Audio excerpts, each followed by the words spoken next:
দক্ষিণ চব্বিশ পরগনার কাকদ্বীপে সুন্দরবন মহাবিদ্যালয় একটি উজ্জ্বল শিক্ষা প্রতিষ্ঠান, অথচ ওই কলেজ ক্যাম্পাসের মধ্যেই নাকি মাঝে মধ্যে বসে বিয়ের আসর। অভিযোগ, কিছুদিন আগেই কলেজ চত্বরে এক বহিরাগত বিয়ে হয়েছে, যে কলেজের প্রাক্তন ছাত্রনেতা বর্তমানে বিধায়ক মন্টুরাম পাখিরার ঘনিষ্ঠ বলেই পরিচিত। শুধু তাই নয়, মন্টুরাম পাখিরা কাকদ্বীপ কলেজ পরিচালনা সমিতির চেয়ারম্যান পদেই রয়েছেন।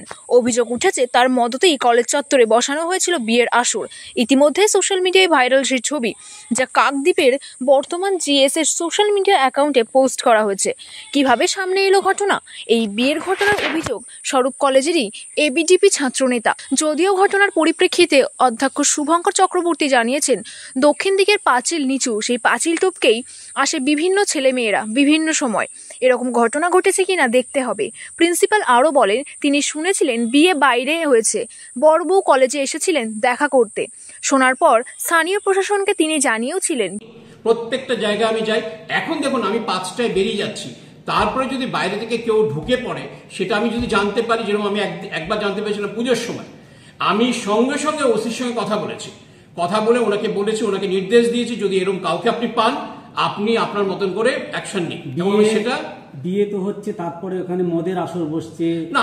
দেখুন, মদের আসর কিন্তু আমি আসার আগে আমি শুনেছি এরকম কিছু কিছু ঘটনা ঘটতো, তখন প্রিন্সিপাল অনেকদিন ছিল না। কিন্তু দেখা যাচ্ছে আমি আসার পরে আপনি দেখবেন এখানে, আমি দেখুন ঘুরে ঘুরে অনেক কিছু দেখেছি।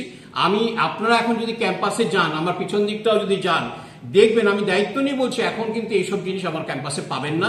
আমি শক্ত হাতে আমার যতটা সম্ভব, দেখুন আমি বলি, অনেক সময় বলি আমার ইয়েতে, যে আমি আজকে এই কলেজের প্রিন্সিপালের দায়িত্ব নিয়েছি। কিছু সীমাবদ্ধতা সব প্রিন্সিপালেরই আছে, এটা স্বীকার কেউ করুক বা না করুক, তার মধ্যে থেকে কাজ করতে হয়। কিন্তু আমার দিক থেকে কোনো খামতি আমি রাখার চেষ্টা করি না, কারণ আমার এখানে কিন্তু খুব সুন্দর টিচিং, নন টিচিং 80 জন স্টাফ আছে, যারা কিন্তু রীতিমতন এখানে দায়িত্ব নিয়ে কাজ করে। এবং আমার সঙ্গে সঙ্গে তারা কিন্তু 5টার পরে অনেক সময় বললে থেকে যায় কলেজের কাজের জন্য।